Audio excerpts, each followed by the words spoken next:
Before we get into the video, I want to let you guys know about my Discord server. It is linked in the description below. If you love college basketball, if you love talking shop about college basketball, conference tournaments, NCAA tournament, off-season stuff in there, make sure you join the Discord server. There's over 200 members in there right now. I'll pop in a couple of times and talk some shop and just talk with people. Make sure you click that link in the description to join the Discord server. And now let's get into the video.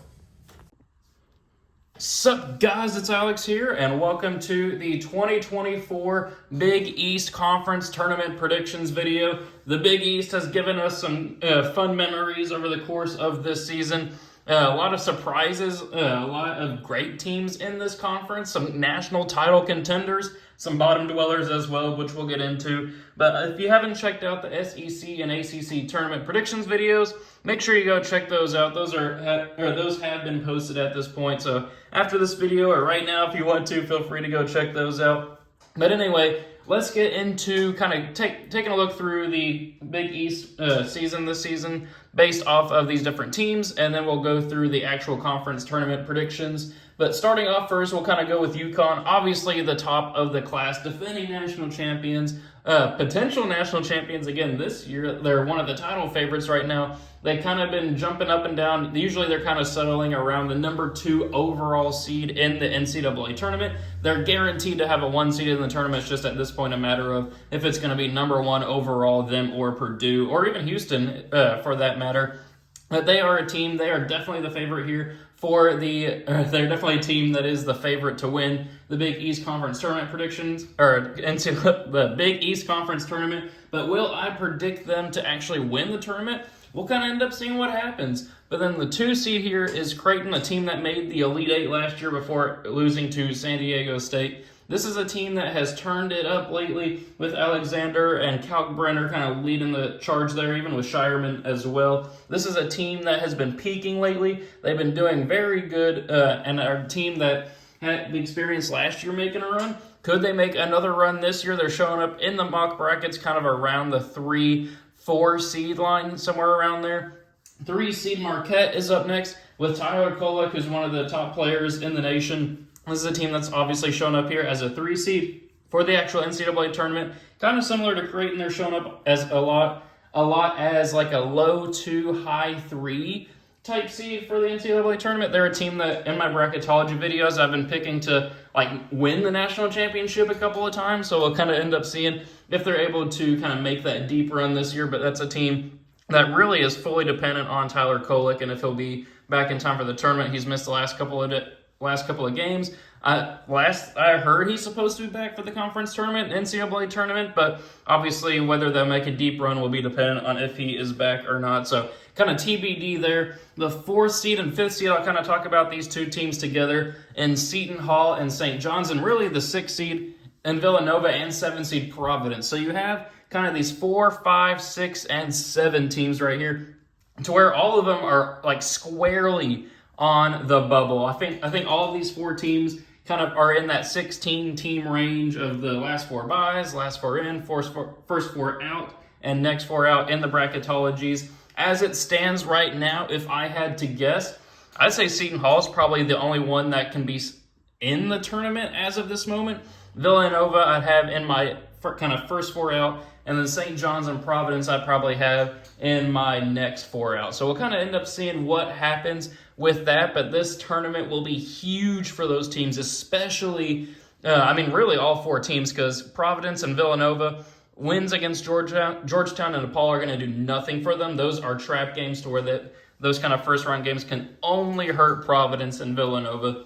But then their quarterfinal matchups are going to be where you can get a chance at a quality win that'll kind of push you over the edge, or you will be sweating out Selection Sunday if you can't beat like a Creighton, if you can't beat like a Marquette, that sort of thing. But that'll be something that we need to keep our eye on kind of here as the Big East Conference tournament progresses, and kind of as the NCAA tournament landscape shifts around with all the different conference tournaments going on, bid thieves, all that kind of fun stuff. So those are kind of like the 4 through 7 range there. It'll be very interesting to kind of see what happens in this Big East tournament for those. Then the other teams here, Butler and Xavier, those are 2 teams that are kind of around the tournament picture those are probably more NIT teams to where they're probably in like the next four out, if you had to say it that way. Teams that at one point were kind of around the bubble, but just don't have the resume to really make a realistic run here. They pretty much have to actually win the tournament to get in.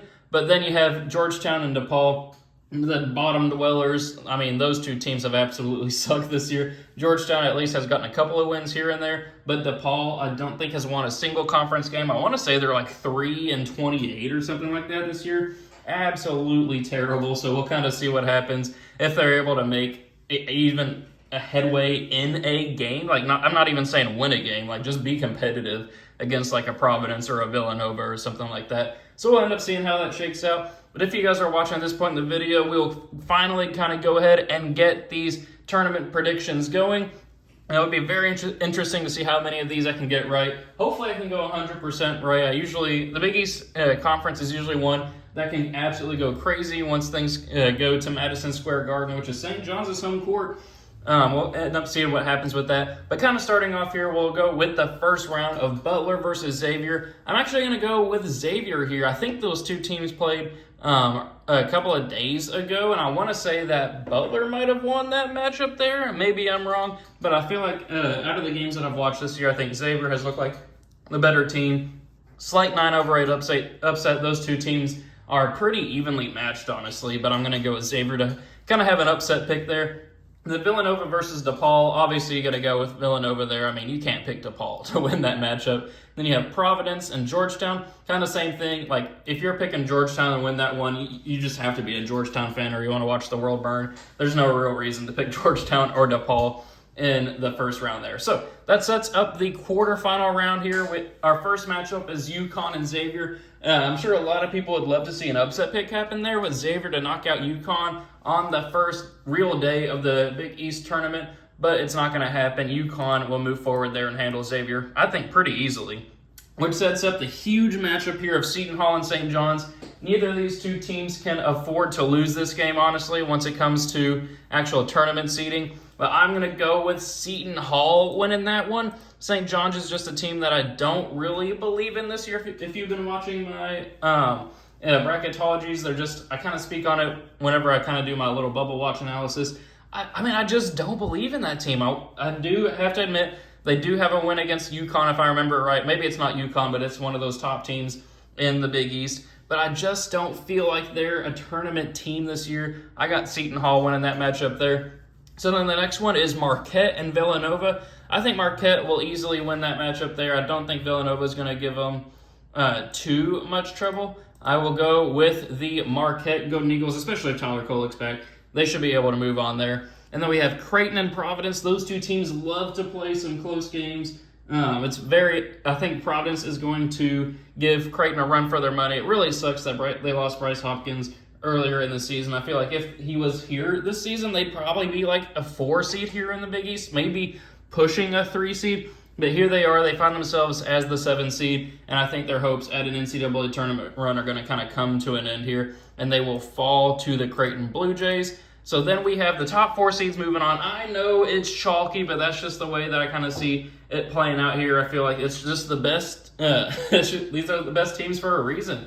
You got UConn and Seton Hall. I do think that UConn will end up winning that matchup to move on to the Big East tournament final. Then we have Creighton versus Marquette. If Tyler Kolek's back, I'm going to go with the Golden Eagles here, pulling off a slight 3-2 upset, if you even want to call it that. So we have UConn versus Marquette here. I think they've played 2 games this season. I think UConn destroyed Marquette by 20 in one of them. And then I want to say they played again without Tyler Kolek, if I remember correctly. And they ended up losing that one by like 7 or 8 or something like that. But I think third time's going to be the charm again for UConn.